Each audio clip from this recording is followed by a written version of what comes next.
सच्चिदानंद निर्दोषकम श्री सच्चिदानंद निर्दोषकम चक्रनामादि कारणम भवताप विनाशार्थम श्री सिद्धारूढ़ नमो नमः मानवार्थम आयुर्भूतम मानमे वादलक्षकम शिवरूपम शिवानंदम वंद्यम वंदे जगद्गुरु विध्वांसो कोयबिट ಗಾಯಕೋಪರ್ಯಾಸಕ ಇತಿಹಾಸ ಪುರಾಣಾಣಿ ಸಭಾ ಸಪ್ತಾಂಗ ಲಕ್ಷಣ ಅಂದರೇನು?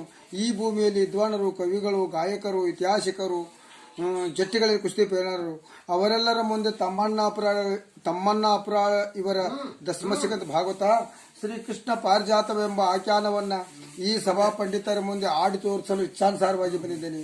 ಈ ನನ್ನ ಆಟದಲ್ಲಿ ಸಣ್ಣ ಸಣ್ಣ ಬಾಲಕರು ಮತ್ತು ನಿರೀಕ್ಷಕರಿದ್ದರಿಂದ ಅವರ ತಪ್ಪ ತಡಿಗಳಾದರೂ ಹಂಸ ಕ್ಷೀರಣದಂತೆ. ಅಂದರೆ ಹಂಸ ಪಕ್ಷಿಗೆ ಹಾಲು ನೀರನ್ನು ಕೂಡಿಸಿಟ್ಟರೆ ಅದು ಹಾಲಿನಷ್ಟೇ ಸೇವಿಸಿ ನೀರನ್ನು ಯಾವ ಪ್ರಕಾರವಾಗಿ ಬಿಡುವುದು, ಅದರಂತೆ ಒಳ್ಳೆಯದನ್ನು ತೆಗೆದುಕೊಂಡು ಕೆಟ್ಟದ್ದನ್ನು ಬಿಡಬೇಕೆಂದು ತಮ್ಮೆಲ್ಲರಲ್ಲಿ ವಿನಂತಿ. ಶ್ರೀಕೃಷ್ಣ ಪಾರಿಜಾತ ಫಸ್ಟ್ನೇ ಪದ ಯಾವ್ದು ಬರ್ತದಪ್ಪ ಅಂತಂದ್ರ,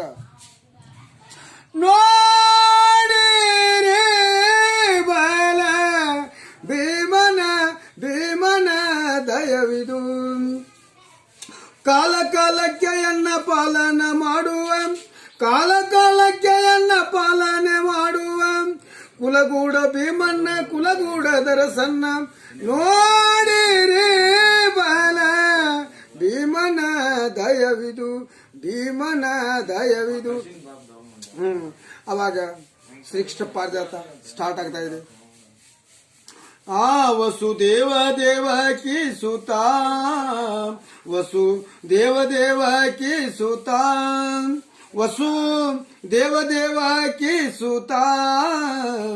ಎನ್ನ ಹೆಸರ ಕೃಷ್ಣನಾಥ ಬಂಡರನ ಪುಂಡಲಂಡರನ ತುಂಡ ಮಾಡಿದಾತ ಪಾಂಡವರ ಮನೆಯ ದೂತ ವಸು ದೇವದೇವಕಿ ಸುತ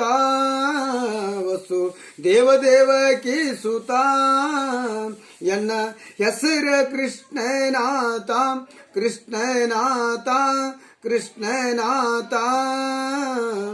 ಏನ್ರಿ ಸ್ವಾಮಿ ತಾವನಂತವರು ಯಾರು?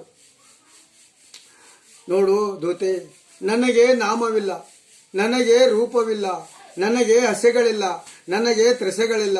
ನಾನು ಯಾವಾಗಲೂ ಸಚ್ಚಿದಾನಂದ ಸ್ವರೂಪ ಅಲ್ರಿ ಸ್ವಾಮಿ. ಹೀಗೆ ಹೆಂಗೆ ತಿಳಿಬೇಕು ನಮಗ? ಈ ಕೃತಾ ದ್ವಾಪಾರ ಯುಗದಲ್ಲಿ ನಿಮ್ಮದು ಕೃಷ್ಣ ಪರಮಾತ್ಮನ ಜಗತ್ತಿಗೆ ರಕ್ಷಣೆ ಮಾಡುವಂಥವ್ರು ನೀವು. ನಮಗೆ ನಿಜವಾದ ಒಂದು ರೂಪ ಹೇಳಿದ್ರೆ ನಮ್ಗೆ ಅರ್ಥ ಆಗ್ತೈತಿ. ಕೇಳು.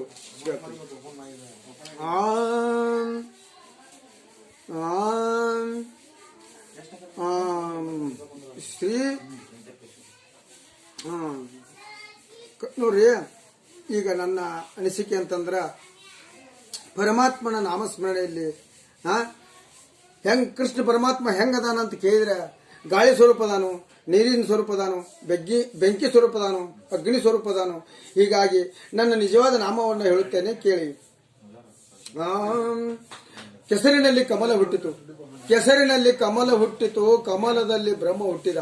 ಬ್ರಹ್ಮನ ಮಗ ಮರೀಚನ ಮಗ ಕಶ್ಯಪ್ಪನ ಮಗ ಜಗದಾತ್ಮನ ಮಗ ಮನುನ ಮಗ ಈಶ್ವದಾತನ ಮಗ ನಿರ್ವೀರನ ಮಗ ತ್ರಿಶಂಕನ ಮಗ ಹರಿಶ್ಚಂದ್ರನ ಮಗ ಲೋಹಿದಾಸನ ಮಗ ದುಂದುಮಾನವನ ಮಗ ಯಮನಾಶ್ಯನ ಮಗ ಕಮಲೇಶಾದುನ ಮಗ ಅಮಜದತ್ತನ ಮಗ ಅಂಬರೀಚನ ಮಗ ಶಗರನ ಮಗ ಸುಮಂಜಯನ ಮಗ ಸುಮಂತನ ಮಗ ಭಗೀರಥನ ಮಗ ಭಾಸ್ಕರ ಮಗ ರಘುರಾಜನ ಮಗ ಮುಗರಾಜನ ಮಗ ದಶರಥನ ಮಗ ಶ್ರೀರಾಮನ ಮಗ ಲವಣ ಮಗ ಬಿಂದುನ ಮಗ ಪರೀಕ್ಷಿತನ ಮಗ ಶಿರಳಗೋಪಾಲ ಮಗ ನಂದುಗೋಪಾಲ ಮಗ ವಸುದೇವನ ಮಗನ ಕೃಷ್ಣ ಆಡಿದೀನಿ. ಅಖಿಲಾಂಡ ಕೋಟಿ ಬ್ರಹ್ಮಾಂಡ ನಾಯಕ ದೇವೋತ್ತಮ ದೇವ ಶಿಖಾಮಣಿ ಕಪಟ ನಾಟಕದ ಸೂತ್ರಧಾರ ಇಲ್ಲಿ ಬರಕ್ಕಾರ ನೀನು. ಅವಾಗ ಒಂದು ಶ್ಲೋಕ ಹೇಳ್ತಾ ಇದ್ದೀನಿ. ಯದಾ ಹಿ ಧರ್ಮಸ್ಯ ಗ್ಲಾನಿರ್ಭವತಿ ಭಾರತ ಅದ್ಭುತಾನ್ಮಯ ಅಧರ್ಮಸ್ಯ ತ್ರದಾತ್ಮಾಣಾಂ ಸೃಜಾಮ್ಯಂ ಪರಿತ್ರಾಣಾಯ ಸಾಧೂನಾಂ ವಿನಾಶಾಯತೆ ದುಷ್ಕೃತಂ ಧರ್ಮ ಸಂಸ್ಥಾಪನಾರ್ಥಾಯ ಸಂಭಮಾಮಿ ಯುಗೆ. ಅಂದರೇನ್ರಿ ನಮಗೆ ತಿಳಿಲಿಲ್ಲ. ನೋಡು, ಕೃತಾಯುಗದಲ್ಲಿ ಮಾನವ ಜನ್ಮಕ್ಕೆ 1 ಲಕ್ಷ ವರ್ಷ ಸಾವಿಸಿತ್ತು, 28 ಮಳ ಶರೀರ ಇತ್ತು. ಆವಾಗಾದರೂ ನಾನು ಯಾರು ತಿಳ್ಕೊಳ್ಳಿಲ್ಲ. ದಾನ ಧರ್ಮ ಮಾಡಲಿಲ್ಲ, ಹರಿಕತೆ ಕೇಳಿಲ್ಲ, ಪುರಾಣ ಪುಣ್ಯ ಕಥೆಗಳನ್ನು ಕೇಳಿಲ್ಲ. ಆದ್ದರಿಂದ ಲಕ್ಷ್ಮಣ ಪೂಜೆ ಹೋತಿ. ಲಕ್ಷ್ಮಣ ಕೃತಾಯುಗದಲ್ಲಿ 1 ಲಕ್ಷ ವರ್ಷ ಆಯುಷ್ಯಿತ್ತು. ಈ ಲೈಟ್ ಕಂಬೆ ಅಷ್ಟು ನಮ್ಮ ಶರೀರ ಇತ್ತು. ಅವಾಗೂ ತಿಳ್ಕೊಳ್ಳಿಲ್ಲ ನಾಯರ್ ಅನ್ನೋದು.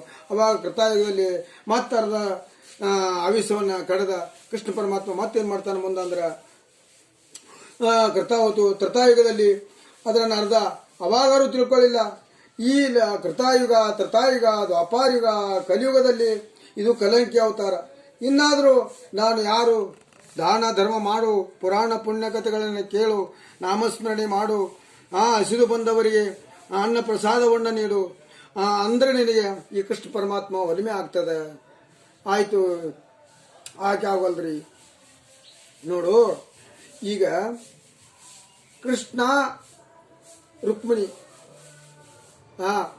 ಪಗಡಿಯ ನಾಡುಣು ಬಾಬಾ ಚಂದ್ರಮುಖೆ, ಪಗಡಿಯ ನಾಡುಣು ಬಾಬಾ ಚಂದ್ರಮುಖೆ. ಈ ಎಲ್ಲ ಕಾಯಿಗಳನ್ನಚ್ಚಿ ನಲ್ಲ ನೀನು ಸವೆಗಳೆದು ನಿಲ್ಲದೆ ಸೋಲಿಸೆ ಚಂದ್ರಮುಖಿಯೇ. ಪಗಡಿಯ ನಾಡುಣು ಬಾಬಾ ಚಂದ್ರಮುಖೆ. ಹಸರ ಹಳದಿ ಕಾಯ ಶಶಿತಾವರಣೀಯ, ಹಸರ ಹಳದಿ ಕಾಯ ಶಶಿತಾವರಣೀಯ. ಹಸನದ ಕವಡಿಯ ಗುಲ್ಸಿ ಒಗಿಯೇ, ಪಗಡಿಯ ನಾಡುಣು ಬಾಬಾ ಚಂದ್ರಮುಖೆ. ಪಗಡಿಯ ನಾಡುಣು ಬಾಬಾ ಚಂದ್ರಮುಖೆ. ಸ್ವಾಮಿ ನಂದು ಕಾಯಿ ತೇನು ಬಿತ್ತು, ನಂದು ಪಾಚಿ ಬಿತ್ತು, ನಂದು ಕಾಯಿ ಕಡ್ತಾತಿ.